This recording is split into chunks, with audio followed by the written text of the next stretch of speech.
오랫동안 교회를 목회하신 목사님들이 가끔 하시는 말씀이 있습니다. 저한테 김 목사 내가 30년, 40년 이렇게 목회를 해보니까 교회는 싸우지만 않아도 부흥해. 그런데 교회가 한번 큰 소리가 나고 나면 그거 회복되는데 세월이 있고 꽤 오래 걸려. 근데 그분들이 한 말씀 더 하시더라고요. 그런데 교회가 싸우지 않으려면 그게 사람 힘으로 되는 게 아니야. 성령께서 함께 하셔야 된다. 제가 목회를 오래 하신 그분들 말씀을 귀담아 듣습니다. 여러분 오늘 우리가 읽은 말씀 가운데요. 겸손, 온유, 오래 참음, 사랑 가운데서 서로 용납하고 2절에 그런 말씀들이 나오는데요. 이게 잘 됩니까? 이게 안 되는 겁니다, 여러분. 여러분 겸손할 수 있어요? 여러분 사람은 기회만 있으면 교만해집니다. 제가 이 설교 내용 가운데 있는 내용이지만 이 시대에 여러분 겸손하기가 쉽습니까? 제가 여러분한테 여쭤볼게요. 여러분 우리 교회에 처음 들어오면서 처음 여러분이 우리 교회 오신 날 한번 생각해 보세요. 누군가를 봤을 거 아니에요. 사람들 옷 입은 것도 봤을 것이고 또 뭐 여자분들 같으면 화장을 어떻게 했나 하는 것도 봤을 것이고 혹은 찬양하는 모습도 봤을 것이고 기도하는 모습도 보았을 것이고 혹은 제가 설교하는 것도 봤겠죠. 그러면서 혹시 여러분 마음 가운데 어떤 생각하셨습니까? 아, 나는 이 교회에서 정말 겸손하게 살아야 되겠구나. 그렇게 생각하셨습니까? 혹시 저 사람은 나보다 좀 믿음이 못한 것 같은데 혹시 그런 생각 안 하셨습니까? 네. 죄송한 얘기지만 저는 목사니까 제가 목사님들을 이렇게 봐요. 자세히 보면서 저분 어떻게 설교하시나, 저분 어떻게 목회하시나 하면서 제 마음으로 다 점수를 매긴단 말이에요. 내가 저분보다는 좀 잘할 수 있을 것 같은데 제가 그런데 왜 여러분이라고 그렇지 않겠습니까? 겸손해지기 힘듭니다. 오늘 이 겸손은요 사람에게서 나오는 것이 아닙니다. 그래서 겸손 얘기하고 온유 얘기하고 용납, 사랑으로 용납하는 것 얘기하면서 성령이 나오는 것입니다. 제가 지금 우리가 기도하면서 좀 시간이 오래 지났는데 에베소서는 바로 그런 얘기입니다. 내년 한 해 지금 우리가 새벽에 제 기준에서는요. 여러분 제가 주일 설교를 제일 열심히 준비해야 된다고 생각하지만 사실은 제가 제일 시간을 많이 할애야 하는 것은 새벽 설교입니다. 그럼 그래서 할 수 있으면 새벽 설교를 한번 들어보세요. 새벽 설교를 유튜브에 틀면 나오잖아요. 지난 1년 동안 정영교회가 남양주 정영교회가요. 1년 전에 정영교회를 유튜브에 치면 뭐가 안 나왔어요. 예전에 누가 우리 와서 행사 때 찍은 영상 하나가 돌아다녔는데 그게 전부였는데 지금은 유튜브에 들어가서 정영교회 치면요.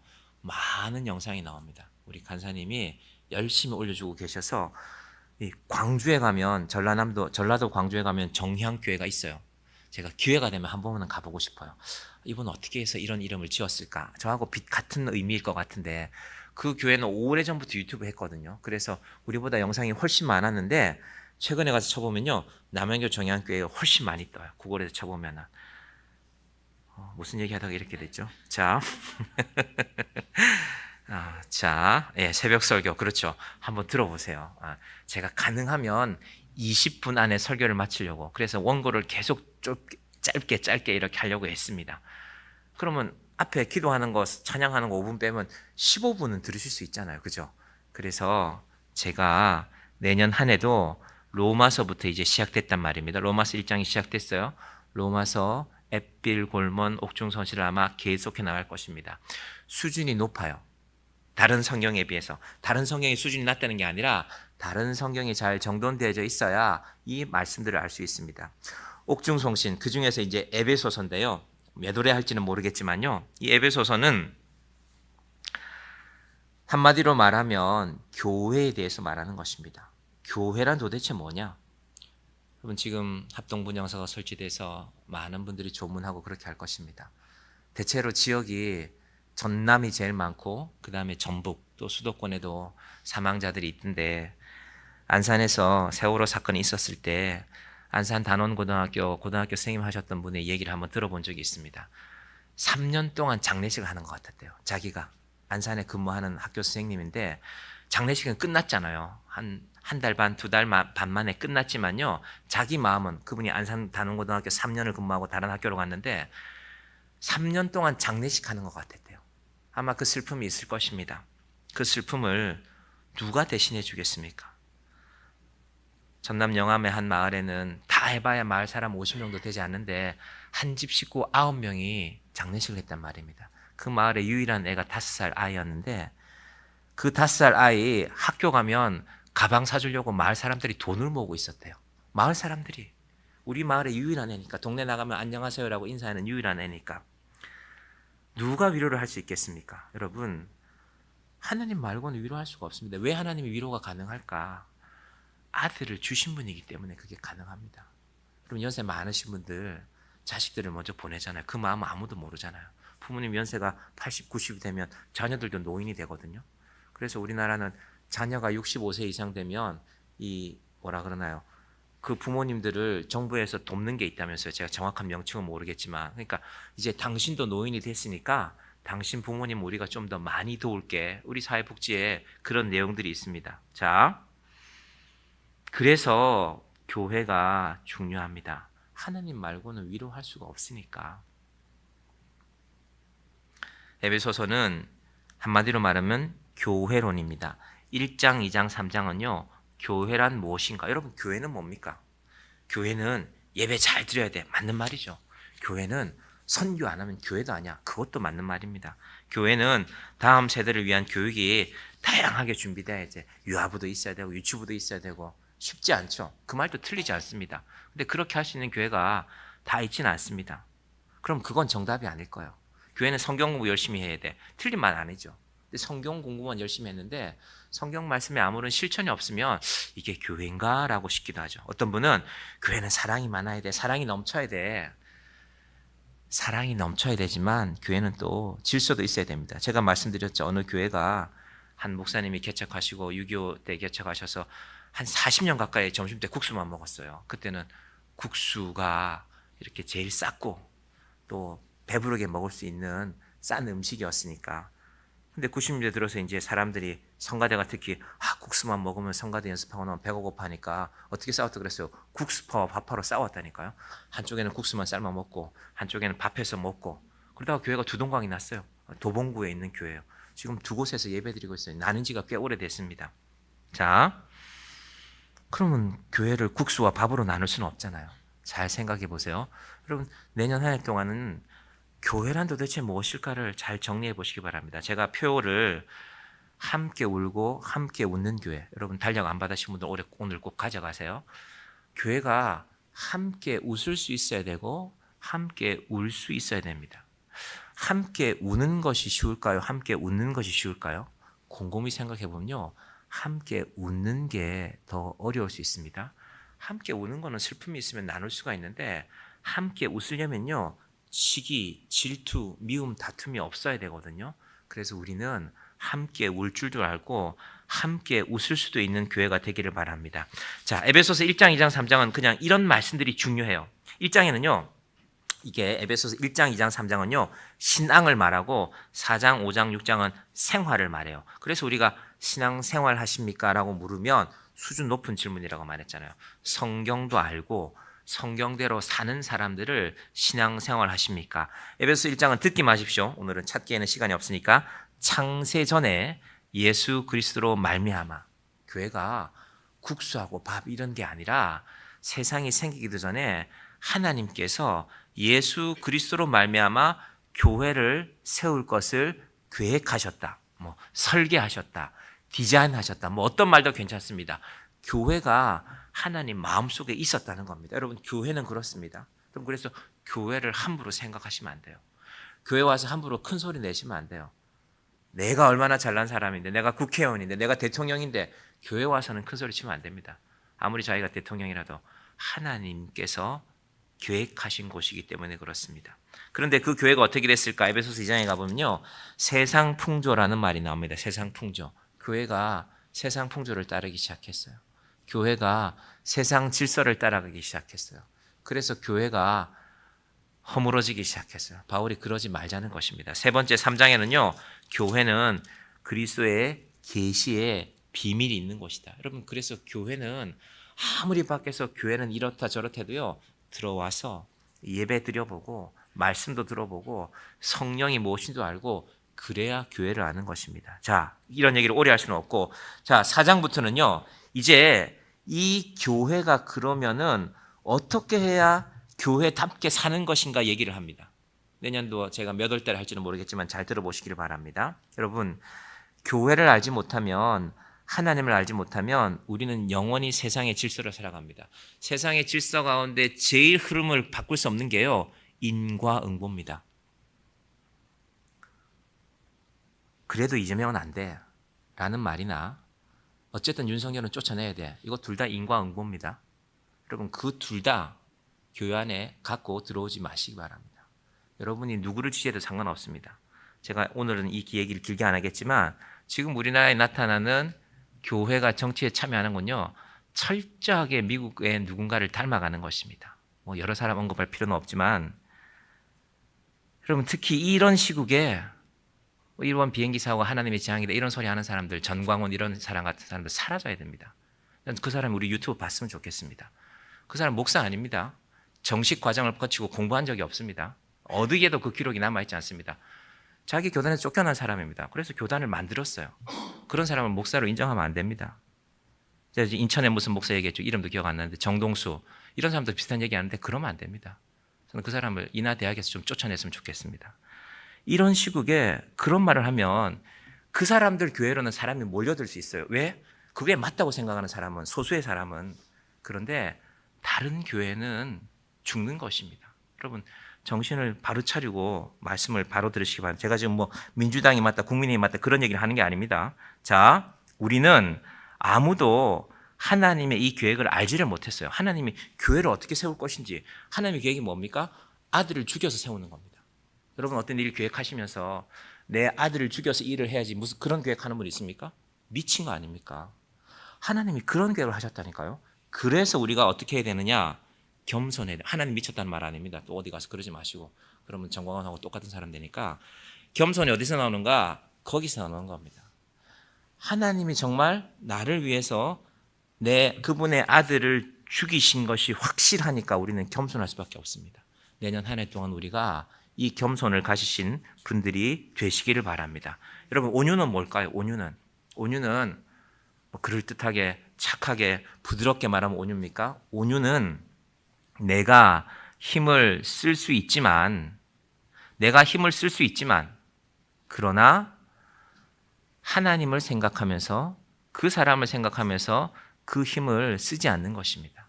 제가 중학교 들어갈 때 등치가 이만했어요. 그때부터 좀 컸어요. 초등학교 때. 이제 초등학교 6학년 때 중학교 들어갈 때 제가 키가 확 컸던 것 같아요. 그러니까 그때는 중학교 1학년짜리가 키가 한 170 되는 애가 잘 없었잖아요. 그러니까 제가 까불었죠. 유도 도장도 다녔고. 그래서 반장인가 뭔가를 할 때인데 누가 청소를 안 하길래 제가 별로 뭐 발도 높이 올라가지 않는데 어쩌다가 발을 한번 찼는데 애가 목에 맞았어요. 그러니까 충격이 있었을 거 아닙니까? 그래서 제가 잘 아는 애인데 집으로 돌아가는 길에 저는 버스를 타고 가는데 저는 이제 아무렇지도 않게 생각하고 집에 가는데 그 친구가 집이 꽤 멀거든요. 버스를 안 타고 걸어가는 거예요. 아, 제가 마음이 아파서 걸어가는구나. 제 마음이 그랬어요. 나중에 고등학교 갔는데 걔는 키가 이제 185가 됐어요. 그리고 격투기 선수가 됐거든요. 저는 항상 걔를 만날까 조심해야 돼요. 어딘가에서 일하고 있을 텐데 야, 큰일 났다. 어느 날 보니까 엄청 키가 커져 있어요. 그리고 격투기를 한대요. 그 학교에서 격투기 선수가 됐대요.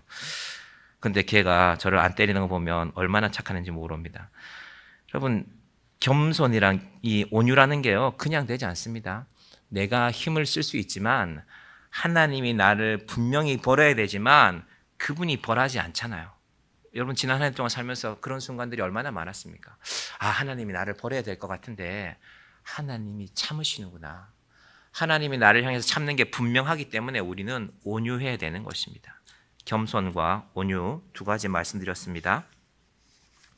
하나님께서 누군가에 힘을 주면 그 힘이 어디서 왔는지를 잘 생각해 봐야 됩니다. 여러분, 하나님의 이런 계획이 없으면요, 모든 인간의 질서는 인과응보입니다. 그래서 정치는 그런 것입니다. 하나님께서 이 일이 속히 해결되기를 원합니다. 오늘 제가 낮에 교회에 있는데 한 청년이 직장에 있는 사람인데 한낮에 전화를 하재요. 직장 점심시간에 자기하고 통화를 좀 하재요. 그래서 전화를 받았더니 자기가 지금 예배드리는 교회 목사님이 너무 정치적이라서 지난주하고 지지난주 제 설교를 들었대요. 그러니까 목사님은 별로 정치 얘기를 안 하세요. 왜 안 해? 나도 하고 싶지. 그런데 참는 거지라고 말했습니다. 제가 그 친구한테 뭐라고 했을까요? 나도 욕하고 싶다. 그런데 온 세상 사람들이 다 대통령 욕하는데 나까지 할 필요가 없어서 안 하는 거고, 두 번째는 정말로 욕하고 싶지만 그래도 그 사람도 영혼이니까 참는 거다 라고 얘기해 줬습니다. 여러분, 온 세상 사람들이 다 욕하고 있지 않습니까? 그래서 설교하는 저까지 욕할 필요는 없을 것 같아요. 정리는 돼야죠. 그리고 이 상황 가운데서 자기 살겠다고 눈치 보는 얼마나 비겁한 사람들이 세상에 드러납니까? 인과응보를 넘지 못합니다. 하나님이 없으면. 저도 마찬가지입니다. 저도 저한테 누가 서운하게 하면 그거 복수해야지. 그게 사람의 인생이 됩니다. 믿음이 없으면 그렇습니다. 모든 겸손과 모든 온유로라는 말은요. 자, 1절부터 볼까요? 1절 한번 띄워주시겠어요? 자, 4장 1절 보겠습니다. 그러므로 주 안에서 갇힌 내가 너희를 권하노니 너희가 부르심을 받은 일에 합당하게 행하여. 최근에 유튜브에서 몇 사람 선동하는 사람들이 있어요. 여러분, 선동하면 뭐입니다? 예. 제가 선동을 잘할 것 같아요? 못할 것 같아요? 저 선동 잘할 수 있어요. 예. 제가 웅변을 얼마나 잘하는지. 제가 군대에서 제가 웅변해서 휴가 나왔어요. 웅변해서. 그런데 저는 알아요. 아, 선동하고 나면 마음의 허전함이 찾아옵니다. 자, 그러므로는요, 1장, 2장, 3장을 다 받는 겁니다. 나중에 여러분 에베소서 읽을 때 한번 잘 참고하세요. 1장, 2장, 3장을 다 받아서 그러므로라는 말은, 자, 그 뒤에까지 같이 볼게요. 주 안에서 갇힌 내가 너희를 권하는, 이 갇힌을 오해하면 안 됩니다. 사도 바울이 감옥에 갇힌 게 아니라요, 그리스도의 사랑 하나. 그래서 주 안에서 갇혔어요. 내가 바울이라고 왜 바보가 아니겠습니까? 자기한테 악하게 한 사람들한테 왜 원수 갖고 싶지 않겠습니까? 그런데 생각해 보니까 나한테 악하게 한 그 사람들의 악보다 내가 주 안에서 갇힌 것, 예수님이, 저는 이렇게 표현하고 싶은데, 두 팔로 나를 꼭 안아주신 게 훨씬 더 큰 사랑이기 때문에 나는 주 안에 갇혔다는 것입니다. 내가 주 안에서 갇힌 내가 너희를 권하노니 너희가 부르심을 받은 일에 합당하게 해요. 이것도 설명이 필요합니다. 부르심을 받는다. 자, 이게 얼마나 중요한 말씀이냐면요, 지난 주일날 토요일 밤에 저희 아이가 아파서 병원에 갔단 말입니다. 병원에 갔는데 예약이 안 돼. 예약을 했는데 80 몇 번이라서 기다렸어요. 오후 1시 반쯤에 갔어요. 2시 가까이 돼서. 이제 2시 되면 그 병원은 문을 닫아요. 근데 아직 진료 안 받은 사람이 많고 여러 사람이 왔는데 접수 마감이라고 딱 써놨어요. 돌아갔겠죠. 투덜투덜하면서 돌아갔고, 또 기다리는 사람들 눈치가 보이잖아요. 질서를 어길 수가 없고. 이 간호사분들은 일찍 집에 가고 싶죠. 누가 주일날 그렇게 늦게까지 일하고 싶습니까? 그때 어떤 할머니가 들어오셨어요. 아주 점잖게 생기신 분이 자기 손주 이름을 말하면서 누구 예약했는데요, 찾아봐도 이름이 없어요. 간호사 3사람이 다 확인했는데 이름이 없어요. 그래서 이제 돌아가야 되는 상황인데 그분이 안 가고 조용히 구석에 앉아 계셨어요. 그 할머니가. 조금 있으니까 그 할아버지가, 두 분이 부부인데 손주를 데리고 들어와요. 초등학교 3학년짜리 아이인데 애가 많이 아파 보여요. 뭐 감기인지 어떤 상황인지는 모르겠지만 어쨌든 진료를 받아야 될 것 같아요. 근데 그 할머니가 계속 봤어요. 여러 사람이 한 4명인가가 와서 접수 마감입니다. 계속 돌아갔단 말입니다. 그 할머니가 안 들어가고 끝까지 남아 있었어요. 그리고 이제 마지막 한 사람, 저희 애는 주사 맞고 나왔고, 마지막 한 사람이 남았을 때 이분이 간호사를 다시 한번 찾아가서 우리 애가 오늘 주사 안 맞으면 많이 힘들 것 같으니까 한 번 더 부탁했어요.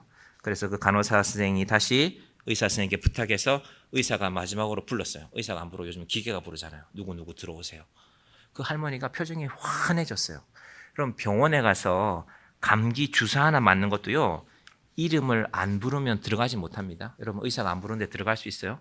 이 부르심이 그런 겁니다. 하나님이 부르지 않으면 나도 너희도 하나님의 나라에 들어갈 자격이 없다는 것입니다. 여러분, 맛집 가서 1시간 2시간 기다려서 맛있는 거 한 그릇 먹으면 얼마나 기분이 좋습니까? 구원받은 것 같죠. 내 이름을 불러주면 맛집 갔는데. 여러분, 그렇지 않으세요? 네. 저는 불러주면 너무 좋은데, 그리고 내가 줄 서 있는데 뒤에 줄이 늘어나면 너무 기분 좋고, 저 사람 언제 먹을까? 저 사람 오늘 먹을 수 있을까? 그렇지 않으세요? 여러분 너무 착하시네. 저만 못됐네. 부르심이 그겁니다. 하나님이 불러주지 않으면, 바울이 자기 인생을 돌아보니까 내가 예수 믿는 사람들 죽이고 핍박했는데 하나님이 불러주지 않으면 내가 여기 있을 수 있겠냐? 하나님이 불렀으니까 내가 여기 왔다. 너희도 마찬가지다. 그래서 너희 겸손해야 된다. 모든 겸손과. 이 겸손은요, 이렇게 확인하시면 됩니다. 내가 하나님 앞에 죄를 용서받지 못한 것은 분명해. 우리를 돌아보면 그렇지 않습니까? 그런데 왜 겸손해야 되냐 하면은, 그런데 하나님이 저분을 용서하셨는지 안 했는지는 내가 몰라. 맞잖아요. 여러분, 내 죄를 내가 알기 때문에 저분의 죄는 우리가 모르잖아요. 다른 사람의 죄는. 그래서 모든 겸손이라고 말하는 겁니다. 네 죄가 죽어 마땅하다는 것은 확실하고, 다른 사람은 나만한 죄는 없는 사람일 수 있으니까 너는 하나님 앞에, 다른 사람 앞에 겸손하라는 것입니다. 그런 의미로 2025년은 우리 모두가 겸손해지는 한 해가 되기를 바랍니다. 성경에 그래서 1만 달란트 빚진 자가 나오는 것입니다. 내가 1만 달란트 빚진 자라는 겁니다. 내가 1만 달란트 빚진 것이 분명하고, 다른 사람들은 200데나리온은 빚졌는데 우리가 찾아가서 너 왜 내 돈 안 갚냐고 하는 것이 바로 우리 인생이기 때문에 그렇습니다. 그래서 겸손은 결국 인간이 할 수 있는 것이 아닙니다. 온유도 마찬가지입니다. 내가 상대방을 제압할 힘이 있는데, 하지만 그 사람의 인생을 생각해 보니 윤석열 씨도 얼마나 불안하겠어요. 정말로 잡으러 오면 어떡할까? 평생 사람만 잡아넣다가 이제 자기가 잡혀가는 그 광경을 상상하기도 싫겠죠. 그래서 힘이라는 것은 조심해서 써야 되는 것입니다. 그게 바로 온유함입니다. 여러분, 정양교회가 겸손하고 온유한 교회가 되기를 바랍니다. 하나님께서 나를 용서하심이 분명하기 때문에 나 정말 겸손해야 되겠구나. 하나님이 내 죄를 아시는데 나를 벌하지 않으신 그 하나님의 온유함이 분명하기 때문에 나도 온유하게 살아가야 되겠구나라는 것입니다. 마지막 한 가지만 더 볼까요? 오래 참는 것. 사랑 안에서 서로 용납하는 것.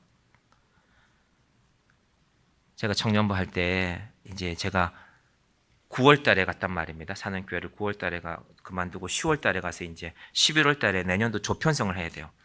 그 조편성이 꽤 중요하게 생각하더라고요. 1년 동안 같이 가야 되니까. 15명 정도를 한 조로 묶는데 200명 정도 되는 그런 청년들이. 그런데 12명 조장을 잘 뽑았어요. 뽑혀져 있더라고요. 그러면 이제 잘 가면 되지 않는데, 그런데 조장들이 공통점으로 눈치를 보니까요, 누군가가 자기 조에 오기를 원치 않아요. 저 너무 마음이 아팠어요. 저는 이제 간지 얼마 되지도 않았는데 어떤 청년이 있는데 이렇게 몸도 좀 약했고 이렇게 자기는 궁금해서 물어보는 것인데, 제가 곁에서 가만히 보니까 요즘 젊은 애들이 다른 사람 말 잘 안 듣잖아요. 이제 귀찮은 거죠. 그래서 그 친구가 같은 조가 되는 걸 싫어하는 거예요. 12명 중에 11명 조장이 모였는데 싫어하는 기색이 제가 보여요. 그래서 제가 그렇다면 일단 편성을 조금 늦추자 했는데, 이제 편성할 때는 다 돼가고, 그때 토요일 밤이었는데 이제 내일은 그 편성을 발표해야 되는 날이에요.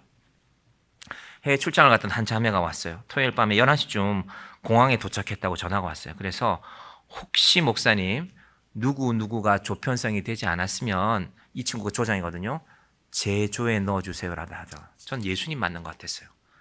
이런 자매가 있구나. 이 자매는 1년에 해외 출장을 한 10번 이상 가요. 그래서 이렇게 바쁜데도 조장도 하겠다고 했고, 저는 이제 목소리는 처음 들었는데 카톡으로만 연락하다가, 그리고 그 친구에 대해서 목사님 혹시 누구가 조편성이 되지 않았으면 저한테 넣어주세요. 그 자매가 우리 교회를 다녀간 적이 있거든요. 남편이랑 함께. 저는 그 자매를 볼 때, 우리 교회 왔을 때 그래서 눈물이 났어요.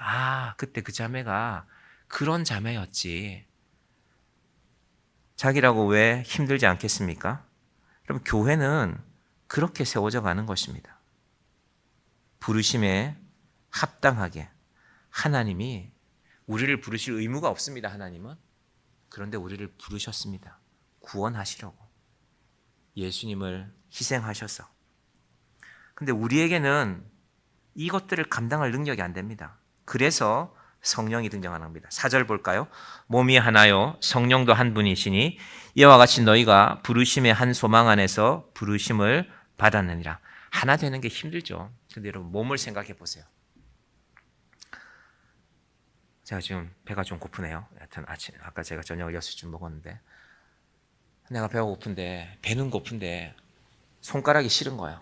야, 내가 너무 피곤하다. 지금 연말을 맞아서 내가 쉬어야 되니까 아무리 배고파도 좀 6시간만 참아라. 그런 손가락 있습니까? 혹시 여러분 손가락 중에? 하나님이 우리를 그렇게 짓지 않으셨다는 겁니다. 배가 고프면 손가락이 일하잖아요. 배가 고프면 발이 가서 주방을 가든 식당을 가든 뭐 라면을 사러 가든 가잖아요. 그게 알고 보니까 성령 안에서 하나 되는 교회더라는 것입니다. 여러분, 오늘은 길게 말씀 전하지 않고 오늘 마무리해야 되니까요. 우리가 그런 의미에서 교회가 되기를 바랍니다. 우리 갈라디아서 5장 22절 23절만 읽고 제가 기도하고 마칠게요. 그 성령께서 주시는 것들을 한 칸 밑으로 내려가 보면 있습니다. 제가 22절 볼까요? 시작. 오직 성령의 열매는 사랑과 희락과 화평과 오래 참음과 자비와 양선과 충성과 온유와 절제니 이 같은 것을 금지할 법이 없느니라. 에베소서에서 말했던 그 내용이 다시 여기 나옵니다. 다시 한번 생각해 보십시오. 내가 여러분 앞에 거 빼고 성령을 빼고 내가 좀 올해는 사랑을 많이 해야지. 그래서 우리 엄마들도 애들한테 얘야 밥 먹어라 라고 하다가 기분 나쁘지만 야! 이렇게 하는 게 아니라 그런 게 아니라 사랑은 성령으로부터 나온다는 겁니다. 희락도 마찬가지. 내가 기분 좋을 때는 자매님 오셨어요. 이런 희락이 아니라 성령께서 내 안에 계시면 우리가 목소리 간지럽게 하지 않아도 희락이 찾아오는 것입니다. 화평도 오래 참음도 자비도 양선도 충성도 그런 거 제가 우리 교회 엘리베이터 앞에 거울을 크게 해놓은 거예요.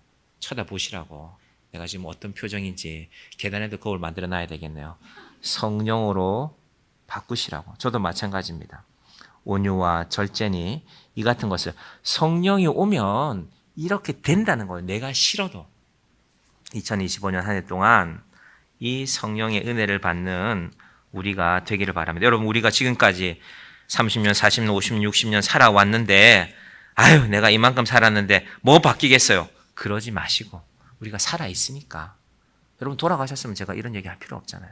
살아있으니까 한번 바꾸면 좋지 않겠습니까? 내년에 여러분의 인생에 어떤 계획이 있는지 모르겠지만 믿음 안에서 성령의 은혜로 사랑과 희락과 화평과 오래 참음과 자비와 양선과 충성과 온유와 절제니 다 설명할 수 없으니까 오늘 제가 겸손과 온유만 설명을 드렸습니다.